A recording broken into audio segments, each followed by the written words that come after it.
Hello everyone, and welcome to our discussion today. We are tackling a question that many of us have probably thought about. Should people be exempt from school or work on their birthdays? It is a topic that balances personal celebration with daily responsibilities. Today, we have two guests with us who hold different views on this matter. Maria is here to argue that people should indeed get their birthdays off, and David will present the case against this idea, focusing on practical concerns. They will each give an opening statement, then discuss their points, and finally offer closing remarks. Let's start by hearing from Maria. Maria, please share your perspective on why birthdays should be days off. Thank you, Alex. My position is very clear. Yes, I strongly believe that people should be exempt from school or work on their birthdays.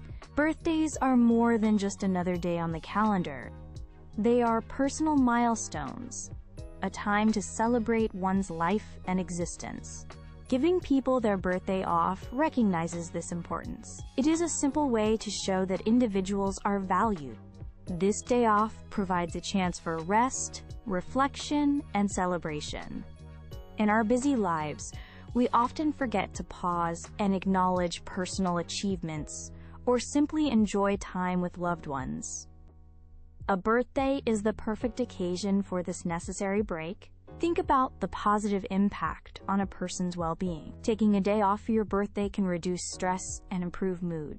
It allows you to do something you truly enjoy, whether it is spending time with family, pursuing a hobby, or simply relaxing. This is not just about having fun.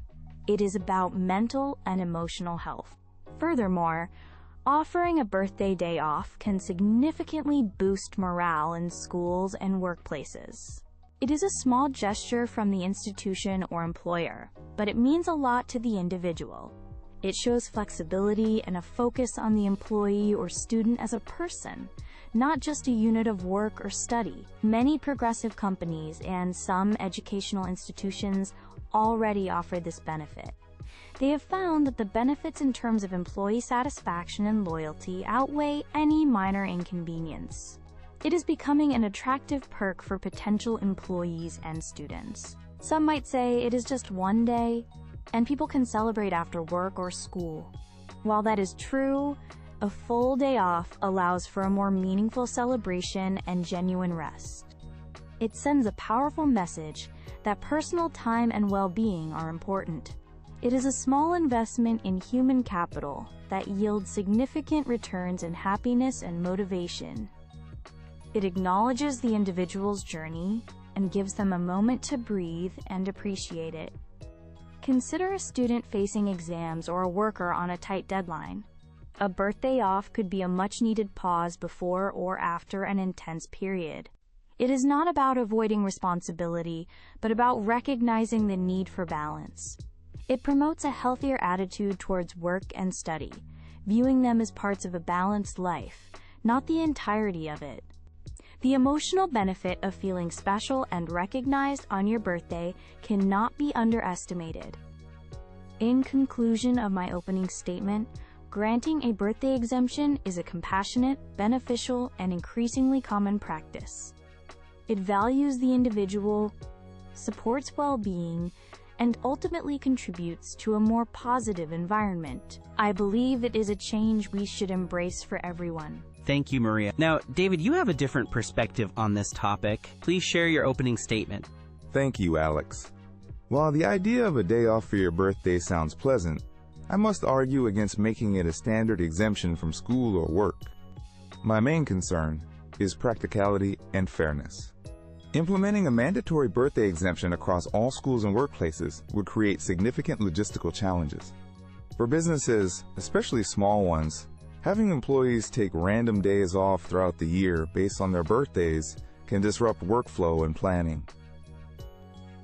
Imagine a small team where several people have birthdays in the same week or month.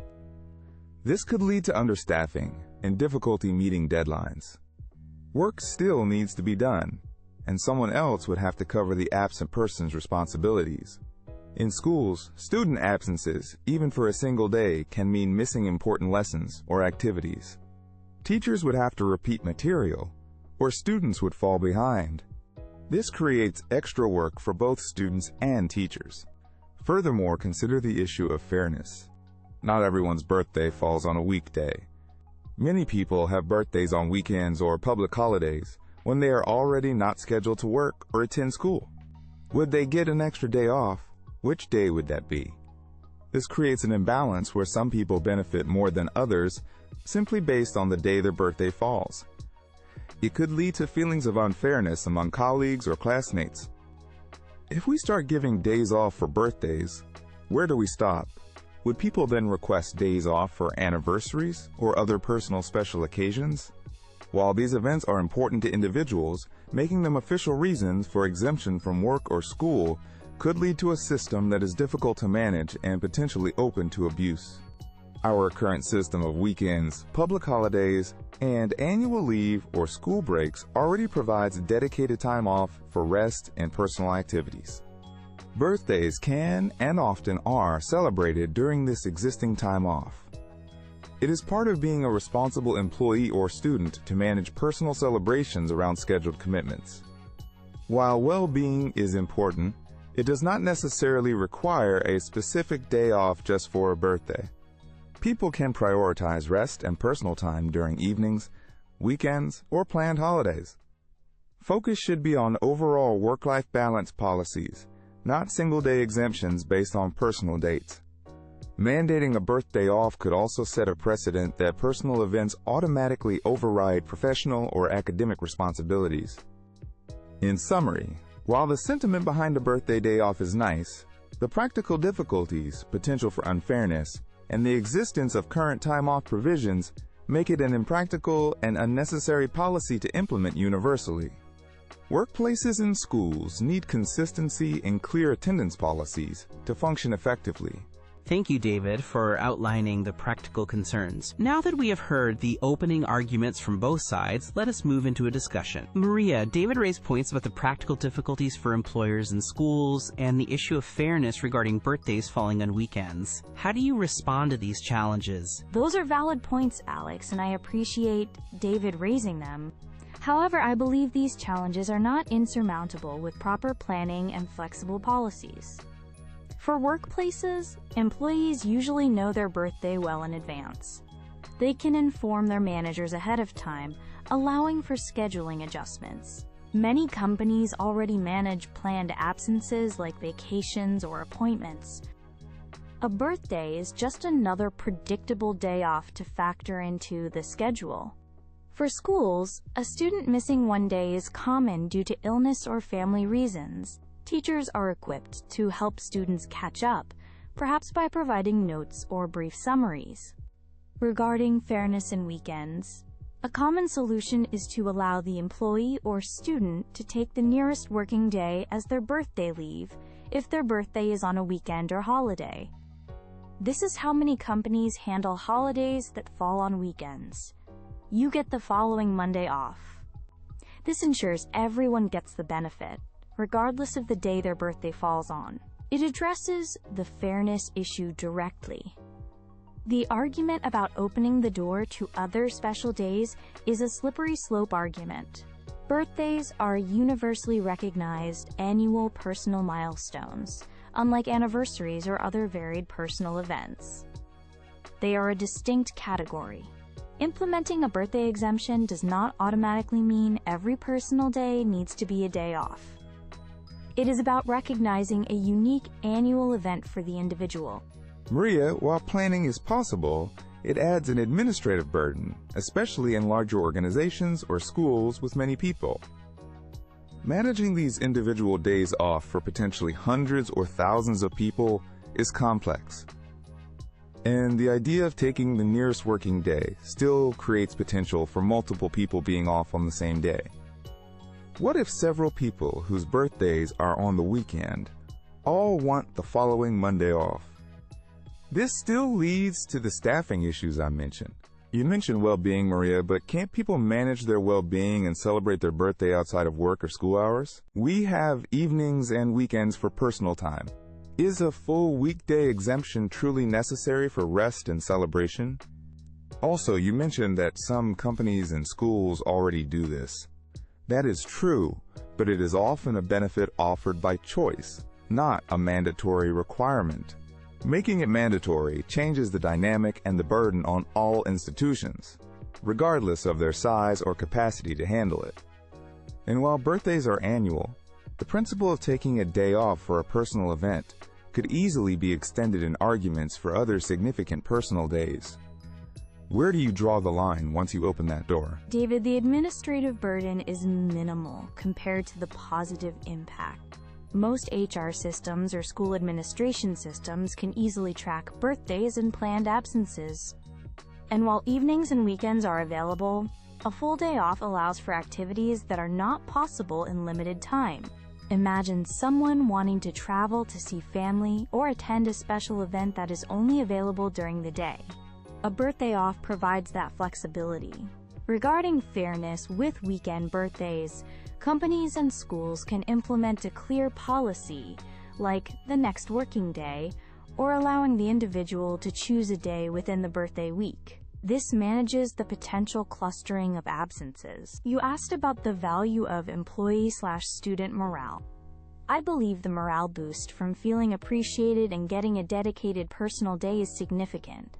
Happy employees and students are often more productive and engaged. It fosters a sense of loyalty and positive culture. Maria, while morale is important, is a single day off truly the most effective way to achieve it? Are there not other ways to boost morale that do not involve potential disruption to operations? Things like recognition programs, team-building activities, or better overall work-life balance policies might be more impactful and less disruptive. You mentioned the potential for abuse of the policy. Could people take the day off and not actually use it for rest or celebration, but simply as an extra vacation day? While we hope people would be honest, the policy itself is hard to police. And what about critical days, like the peak of a busy season at work, or a major exam day at school? Would a birthday exemption override these critical commitments? That could have serious consequences for the business or the student's academic progress. David, while other things contribute to morale, a birthday off is a personal and direct benefit that resonates deeply with individuals. It is a tangible recognition. Regarding abuse, most people would use the day for its intended purpose. Policies are often based on trust, and mechanisms for addressing misuse of leave already exist. For critical days, institutions can have policies stating that leave might be restricted during specific, clearly defined critical periods, with the birthday leave being taken at an alternative nearby date. This balances the individual benefit with organizational needs. It is about finding a flexible solution, not dismissing the idea entirely due to potential, but manageable issues. Finding a flexible solution sounds good in theory, Maria, but in practice, defining critical periods can be subjective and lead to disputes. It adds another layer of complexity to managing leave. My core argument remains that the fundamental purpose of work and school is productivity and learning. While personal well-being is important, the primary structure of these institutions is built around consistent attendance and scheduled activity.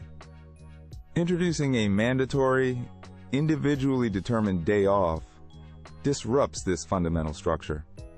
Existing holidays and personal leave provisions are designed to provide necessary breaks without compromising the core function of the institution. A birthday exemption feels more like a luxury benefit than a necessary right, and making it mandatory creates burdens that outweigh the individual convenience. David, I see it differently. Recognizing the individual and their milestones is not a luxury. It is part of creating a humane and supportive environment. Productivity and learning thrive when people feel valued and are not burnt out. A birthday off contributes to preventing burnout and fostering a positive connection between the individual and the institution. It is an investment in the people who make the workplace or school function. The minor logistical adjustments are a small price to pay for the significant boost in morale, loyalty, and overall well-being. It is a step towards a more people-centric approach. We have had a thorough discussion exploring both the personal benefits and the practical challenges. David, could you now provide your closing statement summarizing your main points against the birthday exemption? Certainly, Alex.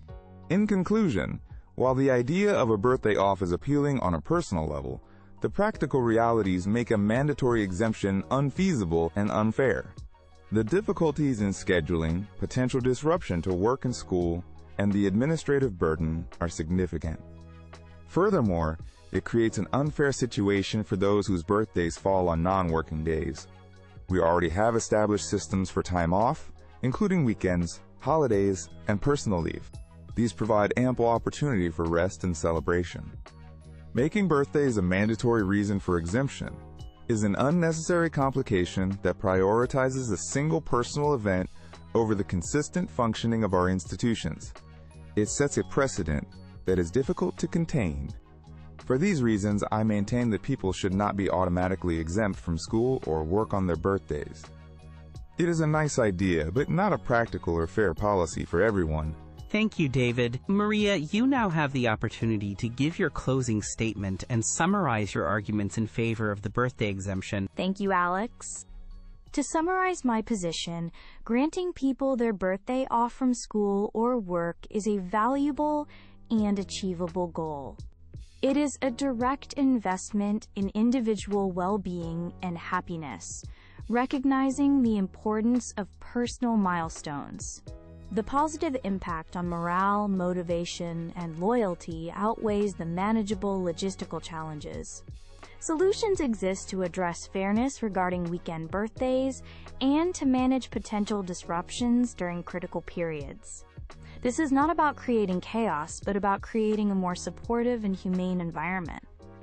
Many successful organizations already offer this benefit, demonstrating its feasibility. A birthday exemption sends a powerful message that individuals are seen and valued beyond their role as students or employees.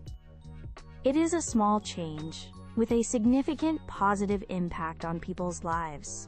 I believe it is a step towards a better future for workplaces and schools. Thank you, Maria, and thank you, David, for a very insightful debate on whether people should be exempt from school or work on their birthdays. We have heard compelling arguments on both sides. Maria highlighted the importance of personal well-being, recognition, and the positive impact on morale. David raised important points about the practical difficulties, potential for unfairness, and the existence of current time-off provisions. It is clear there are valid considerations on both sides of this issue. Ultimately, the decision involves balancing individual benefits with organizational needs and societal norms. We hope this discussion has given our listeners and viewers more to think about. Thank you for joining us.